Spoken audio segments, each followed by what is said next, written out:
ഇനി നമ്മൾ ഡിസ്കസ് ചെയ്യാൻ പോകുന്നതാണ് സിനാരിയോ എന്നുള്ള ടോപ്പിക്ക്. സെയിം ലൈക്ക് നേരത്തെ നമ്മൾ എന്തായിരുന്നു പറഞ്ഞിട്ടുണ്ടായിരുന്നത്, പ്രോഫിറ്റ് കൂട്ടാൻ വേണ്ടിയിട്ട് എന്താ ചെയ്യാന്ന്. ഇവിടെ പറഞ്ഞു കഴിഞ്ഞാൽ ഒരു ഇൻകം അതുപോലെ തന്നെ എക്സ്പെൻസും ഉണ്ട്.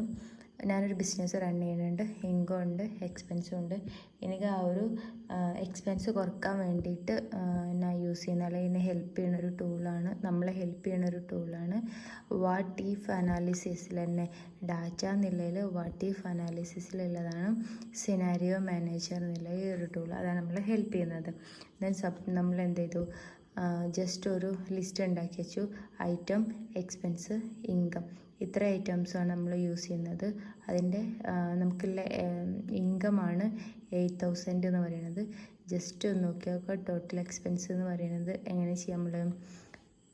ഒന്നല്ല നമുക്ക് സ്റ്റാറ്റിസ്റ്റിക്കൽ ഫങ്ഷൻസ് യൂസ് ചെയ്തിട്ട്, അതല്ലെങ്കിൽ just basic mathematical function use ചെയ്തിട്ട് ചെയ്യാം. നമ്മൾ എന്തായിരുന്നു ചെയ്തിട്ടുണ്ടായിരുന്നത്, ജസ്റ്റ് ഒന്ന് സെലക്ട് ചെയ്ത ശേഷം നമുക്ക് ഹോമിൽ കഴിഞ്ഞാലുണ്ട് ഓട്ടോ സം ഉണ്ട്.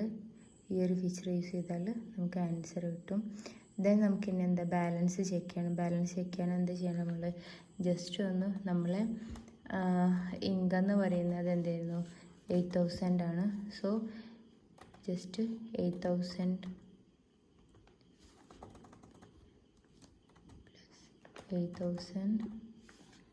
മൈനസ് നമ്മളെ ടോട്ടൽ എക്സ്പെൻസ് പറഞ്ഞാൽ 3,150 എന്നായിരുന്നു.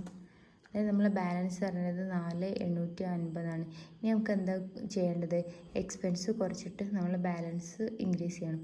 സോ അതിന് നമ്മൾ യൂസ് ചെയ്യുന്നത്, നമ്മളെ ഹെൽപ്പ് ചെയ്യുന്നതാണ്